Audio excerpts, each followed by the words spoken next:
Hello friends, कहानी पसंद आए तो वीडियो को लाइक करें और मेरे चैनल ढेर सारी कहानियाँ को सब्सक्राइब करें। आज की हमारी कहानी है मैं ही क्यों। तो आइए शुरू करते हैं। मैं ही क्यों। नहीं, मैं नहीं कर सकती शादी जीजा जी से, नहीं बन सकती सौतेली माँ। मैं जान दे दूंगी पर सौतेली माँ नामक जहरीले पिंजरे में बंद नहीं होंगी। पंछी का रोना जारी था। माँ कहने लगी, देख दीदी की मौत के बाद बच्चे तुझसे हिल मिल गए हैं और तू भी उनके बिना नहीं रह पाती। कॉलेज से आती है, बिना खाए पिए उनके पास भागती है। बच्चे भी तेरा इंतजार करते हैं। माँ, जीजा जी की उम्र देखो, हम चारों भाई बहनों में दीदी सबसे बड़ी थी। 10-12 साल मुझसे बड़े हैं जीजा जी।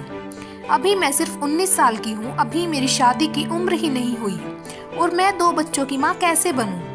बन तो गई है तू माँ, बच्चों की देखभाल तो तू ही करती है। सुन, मर्दों की उम्र नहीं देखी जाती, उनकी इनकम देखी जाती है। और अमर की इनकम इतनी तो है कि कोई भी बेटी दे देगा उसे।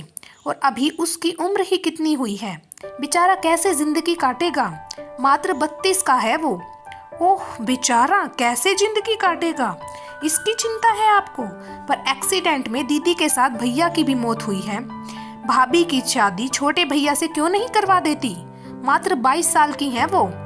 चटाक एक थप्पड़ पंछी के गाल से टकराया और माँ चीख पड़ी, नाम ना ले उस मनहूस का। शादी के 2 साल पूरे नहीं हुए कि मेरे बेटे को खा गई। हंस पड़ी पंछी, वाह क्या बात है। दोनों ने अपना जीवन साथी खोया, पर एक मनहूस और दूसरा बेचारा।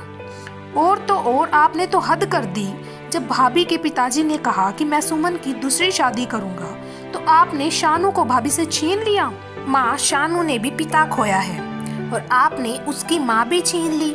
क्यों माँ?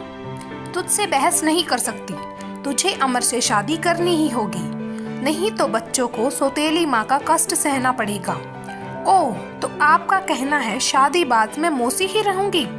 नहीं माँ, मैं भी सिर्फ सौतेली माँ कहलाऊंगी, बड़ी माँ की तरह।